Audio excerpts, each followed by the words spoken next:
Hi, I'm Guy Harris. Welcome to Talk Like a Leader. This week's episode is titled Capture and Confirm Attention. Now, first grade teachers understand this, and they have a strategy to deal with it. Youth organization leaders understand it, and they have a strategy to deal with it.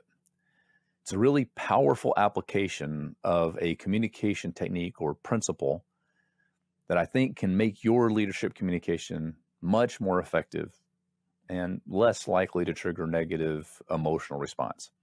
And in this episode, I'm going to share it with you. When you think about effective communication, you realize that it's really a balance between the needs, wants, concerns, frustrations, struggles of both the speaker or sender of a message and the listener or receiver of a message. And if this balance ever gets tilted too far one way or the other, it probably creates frustration, confusion, miscommunication, lack of clarity for at least one, if not both, of the people involved in the communication. One of the places where this happens frequently, it's probably not the only place you can run into this challenge. One place where miscommunication or misunderstanding can happen is when a conversation goes in a different direction. The speaker all of a sudden has a new idea and takes off in a new direction, or we need to shift directions in a meeting and the conversation is flowing in one direction and the leader or facilitator of the meeting needs to direct it in a different direction. Or work activity is proceeding in a particular direction and we need to refocus our efforts in a different area. And if we're not careful in the shift from one focus or direction to another, we can confuse and frustrate other people. If as the leader, you see the direction you're trying to go and you just shift direction, it's clear in your mind what you're doing. The challenge is it may or may not be clear in the mind of the person hearing the message or receiving the communication. Now, they'll probably catch up with you. I'm not assuming that they're stupid. It's just that the immediate turn is difficult for people. And so what we want to do is think about how can we navigate the turn in direction or shift in focus or redirection of energy in a way that minimizes the likelihood of leaving people behind or confusing them as they struggle to figure out how is this new thing connected to the old thing and how did we get here? So we help them basically get through that struggle faster and with less negative energy so they can go with us faster and with more positive energy. So one way to manage it is to have some kind of pre-planned or pre-thought out, pre-negotiated, pre-agreed upon phrase or phrases that you can share between you and your team or you and between individuals with whom you're in relationship so that you can make sure when you shift direction or they shift direction, you both understand a shift in direction has happened and that there's a confirmation. So there's capturing and confirming attention. In classroom environments, it's often called call and response. So one of the things that we've done, my wife and I, to help navigate this in our personal relationship is we actually have come up with some phrases that we've agreed to use with each other. And we attempt to be disciplined in this area. We're not always perfect at it. The idea is this, that one of us will get a new idea or a new thought or something the other person said triggers a thought that is a shift in direction. And we're going in a new direction in the conversation. Now, the context I'm talking here is spoken communication. I'm confident you could find application to written communication also. But specifically, I'm talking about spoken communication now. So one of us will get the idea for a new direction in the conversation, new idea, new concept, new focus, something. And rather than just shifting instantly and hoping the other person catches up, we've agreed to say something like this: new idea, new subject, new topic, new direction, some verbal acknowledgement that, hey, I have a new thought in mind and I'm going a new direction. And then we have agreed to wait until the other person confirms they're with us. They'll say, okay, gotcha, ready to go. Something that says, I hear that we're heading in a new direction and I'm ready to go with you. The point of this is that it helps the listener realize they don't have to try to find a connection between the new idea and the old idea. They're not left wondering, how did we get on this new path? When did we get here? We are basically telling them we are on a new path. There's no reason to invest energy in looking for the connection. I'm headed a new direction.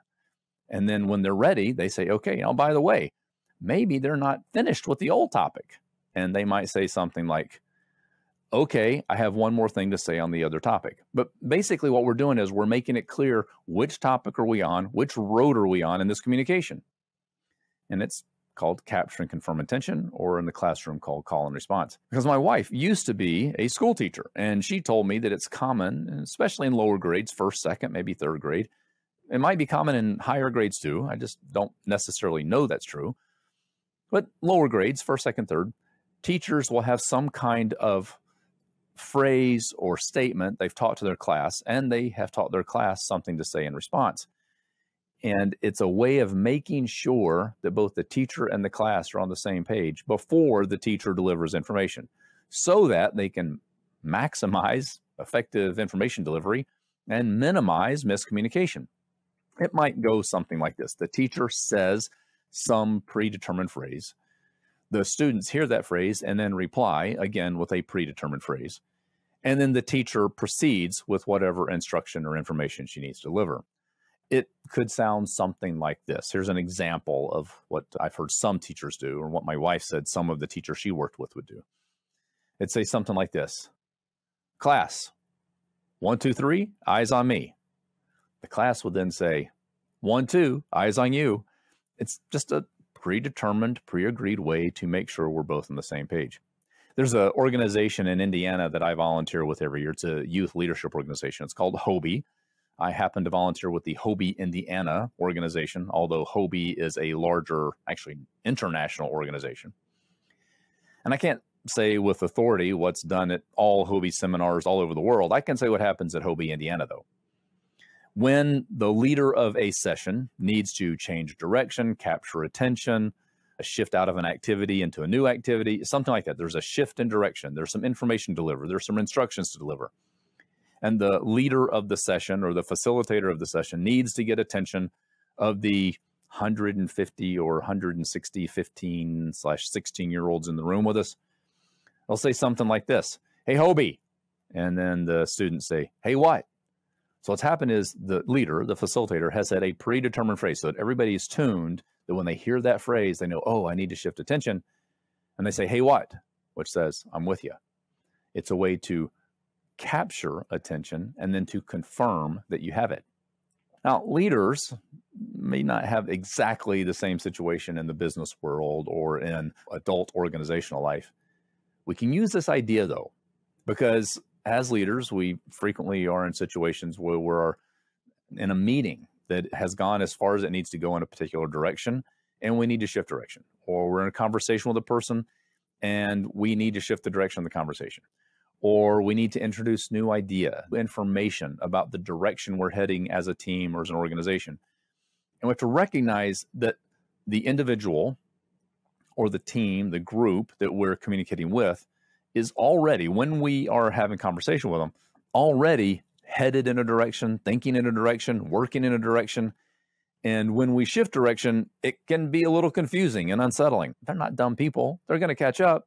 It's just that it's unsettling in that turn. And one of the things we can do as leaders is to take some of that unsettled feeling of trying to figure out what we're doing and how what we're talking about is connected to the past out of the conversation by intentionally shifting focus and allowing space that, like I said, if the person or the team needs to continue on the path we were on before we shift direction, they can at least let us know. That keeps both of us on the same page as we proceed in the conversation. So what we can do is we can work with our team or with the individuals on our team, and we as leaders can do the hard work of making sure we're on the same page and giving space for people to either come with us or to push back if necessary to keep us on the same direction. It helps us make sure we are together as we go forward in this communication. In the end, effective communicators need to anticipate and ease the effort that people make in listening to us to the best of our ability. It's a thing I've been working on for 30 plus years.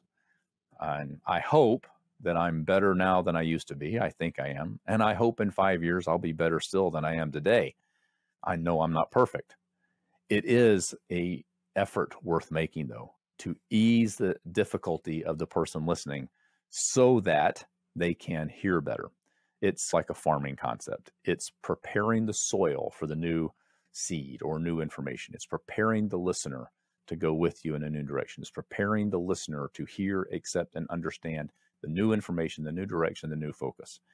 It's acknowledging that it's not all that easy to instantly shift directions. So let's try to make it easier for the listener. Now, one of the things I've noticed is that if my wife or I slip in our discipline, that's probably the seed of a more difficult conversation. And when we are on our game, when we remember to do our version of call and response, our new topic, new idea, new direction, okay feedback loop, it tends to go better. We're both less stressed and we are more clear. So what I'm going to encourage you to do is not really get hung up on the techniques that I've talked about here. Remember the concept. So my wife and I happen to have some predetermined, pre-negotiated phrases that we use in our relationship. You're free to use them if it's helpful to you. First grade teachers, second grade teachers, maybe third grade teachers, the leaders at Hobie, Indiana, have come up with very specific phrases and repeat backs that they have taught to their groups, their classes, their audience, and use on a regular basis to help steer the direction of a conversation or interaction with large groups of people. Now, your situation won't be exactly like either of those. I hope, though, that by talking about it and sharing some specifics, that you can learn the general concept of the call and response or the capture and confirm attention, and find ways to apply it to your specific situation, ways that are comfortable for you and your team, ways that are comfortable for you and the people with whom you're in interaction with on a daily basis.